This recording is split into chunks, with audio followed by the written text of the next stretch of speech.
The greatest wealth transfer in U.S. history is set to take place over the next 20 years as Gen X and older millennials come into their inheritances. A local financial professional, Abby Reed, is here to share how you can prepare for your inheritance in any circumstance. Welcome back.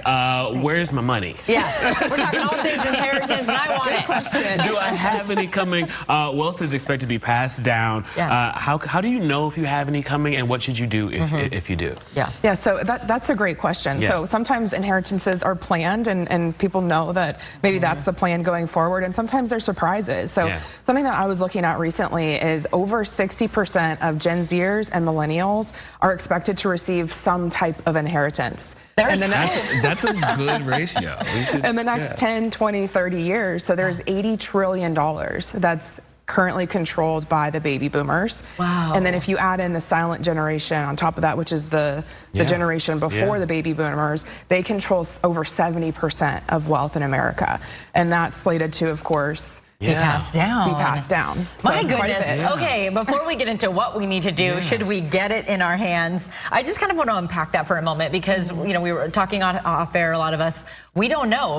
We may think we may not have an inheritance coming, or maybe we do think we have one coming. Right. What are some of those ways to identify, or maybe just keep our hopes up?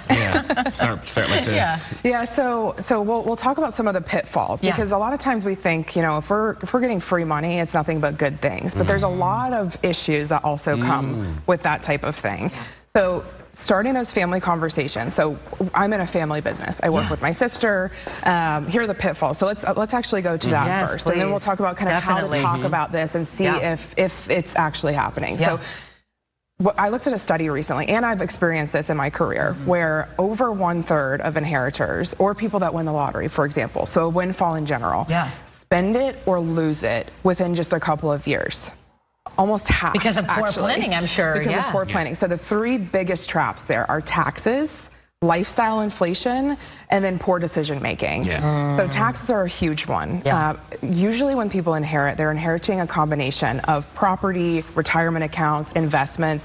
All of those have different tax rules, and most of the time we don't even know, we don't know what we don't know.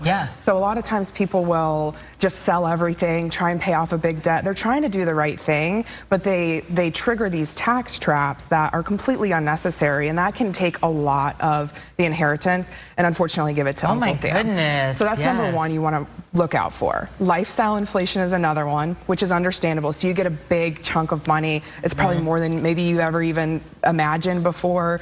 And typically within the first 6 months, somebody goes out and buys a new car, or goes on vacation, or several.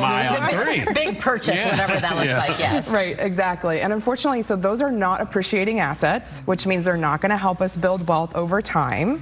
And that also makes the money go way faster than expected. And then the third one is either making rash decisions too quickly. So you're not planning, you're not thinking ahead, you're not working with somebody that is a professional. Or on the other side of that, you're in kind of analysis paralysis. So you don't know what to do. You don't want to make a mistake. I see that a lot in people, I see it all the time too. They come and meet with us. They've received some type of inheritance or some type of money, and they're so afraid to make a mistake that they haven't done anything. So we covered a couple of the mistakes, what not to do. What's one thing, if you can leave people with, that they should be doing, should you be lucky enough to come into some money? So first of all, don't assume that it's not going to be you and your family. So property valuations are so high right now. The stock market's done really well. So number one, we really encourage those family conversations.